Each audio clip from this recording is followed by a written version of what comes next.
আসসালামু আলাইকুম গাইস, চলেন শুনে আসি ব্যারিস্টার সুমনের কথা। রাসেল ভাইপার সাপ চলে আসছে মাননীয় স্পিকার।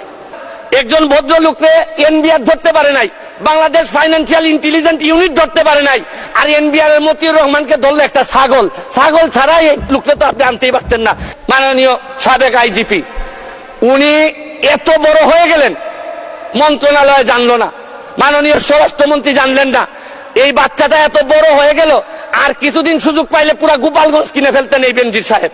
রাসেল ভাইপার সাপ চলে আসছে মাননীয় স্পিকার। এই সাপ আসার কারণে সরকারে যখন সাপ আসে প্রকৃতিতে বেজি থাকে, এই বেজি করে কি সাপরে নিয়ন্ত্রণ করে।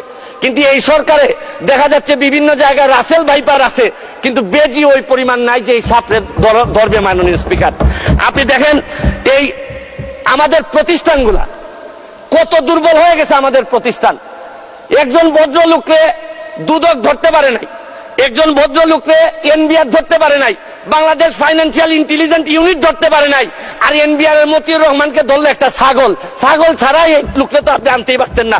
ছাগলের কাণ্ড হওয়ার কারণে আর ফেসবুক ভাইরা এক মিনিট আপনার বরাবর অ্যাপ্লিকেশন আছে। আমি 247 ইনভোক করতেছি। এখানে 247 হচ্ছে কি আমার বিরুদ্ধে এখানে একজন মাননীয় সংসদ সদস্য আমার বিরুদ্ধে অভিযোগ দিয়েছেন।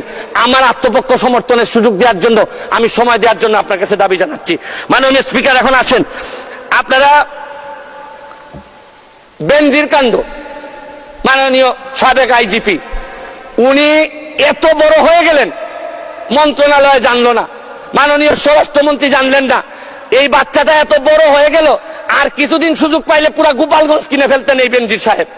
তারপরে এইটার দায় এই মন্ত্রণালয় এড়াইতে পারে না। মাননীয় স্পিকার, এখন আপনারা কালো টাকা সাদা করবেন, আমার কোনো অসুবিধা নাই। যদি মনে করেন টাকা রয়ে গেছে, কিছু টাকা জমানো বা বিভিন্ন অলস টাকা রয়ে গেছে, এইটারে সাদা করবেন, কোনো অসুবিধা নাই।